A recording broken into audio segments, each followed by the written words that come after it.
Good morning, everyone. Welcome to KITP. I'm Lars Bildsten, the director here, and it's really my pleasure to introduce you all to this 3-day conference. For how many of you is this morning your first time at the KITP? Raise your hand high. Wow. Okay, great. So it's always more than half. This was probably 2/3, I would say. And that means there's value in my next little spiel, which is how do things happen here? Many of you may not have had the opportunity to understand how you got invited or why you're here. The KITP has existed since 1979. Here on the campus of UCSB, we have all of the activities that you're participating in are supported by the National Science Foundation.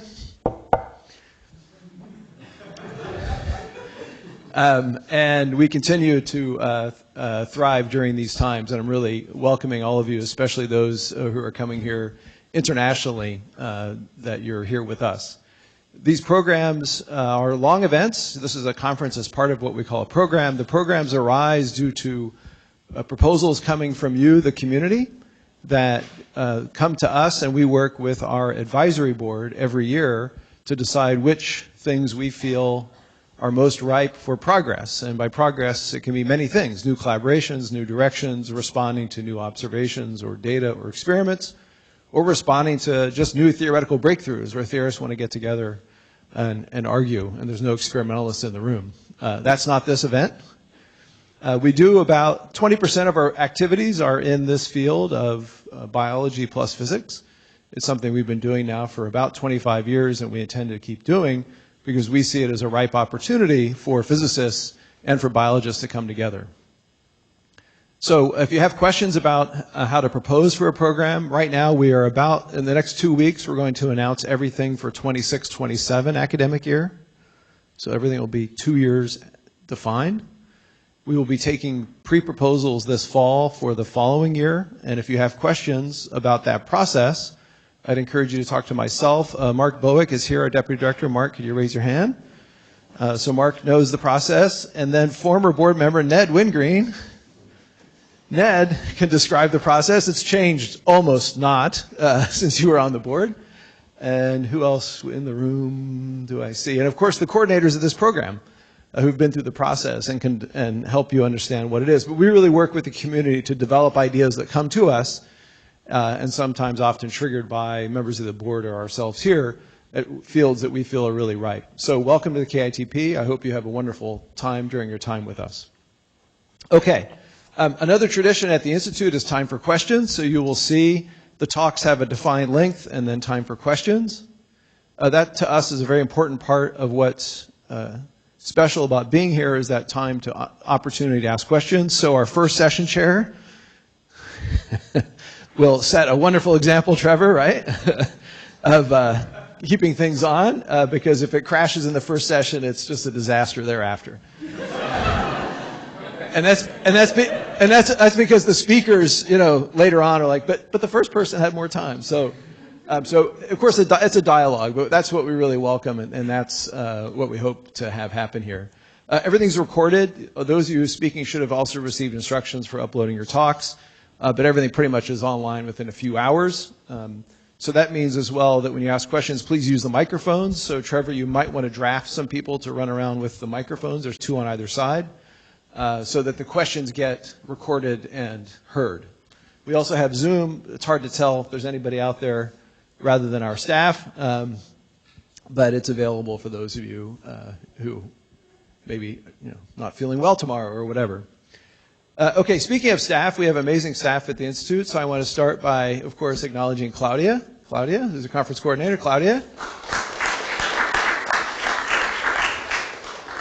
Our IT staff, Craig Kunamoto. Craig, thank you for everything. Alina, who's out there, KITP Alina, you'll see. Alina, thank you, Alina. Everybody applaud, even though she's not in the room. She's the one that ensures that it's up and available within a few hours.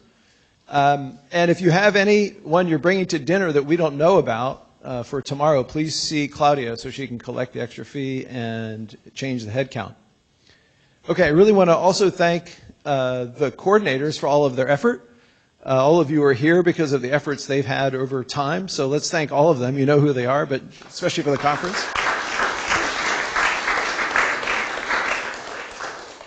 Okay, you've been asked to wear a name tag, and you might be wondering why. It's because there's 2 programs happening at the Institute right now. The other program is on the climate of the pole, the North Pole in particular. And that group has their conference next week, and they'll be confused and think all the food is for them this week. So all of the... That's why we're wearing name tags? Yes. Yes. That way you have your name tag and you will get through. That is why you wear your name. We assume everybody here knows everyone already. Yeah. Good question. So all of the breaks and lunches are in the courtyard, which is sort of diagonally in that direction.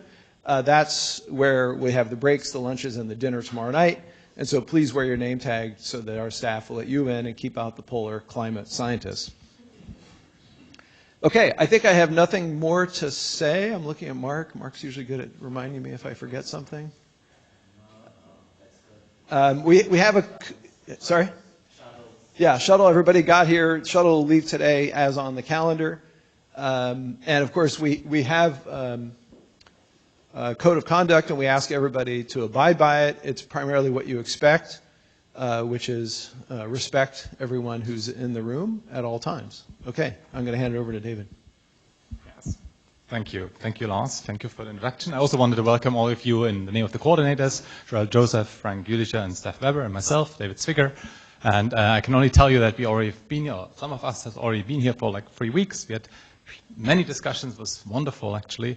And what emerged as a theme is that there was a lot of crosstalk between experiment and theory. And that's also the main point why we have this conference, where we want to keep this up. Now, what I should also say is that in these 3 weeks, we had very long talks, exceeding 2 hours at times, with many questions interrupting, and that wouldn't work for a conference. So for those of you who have been here for the 3 weeks, I think you need to hold back a little bit with your questions. We will have plenty of time for questions in the end of our talks, and today it will be 30-minute talks and 50 minutes of questions, but we need to have it a little bit more organized than we had it in the last 3 weeks. Yeah, and without further ado, I think we should start the sessions. There will be plenty of time to discussion outside the sessions. So yeah, if Alan could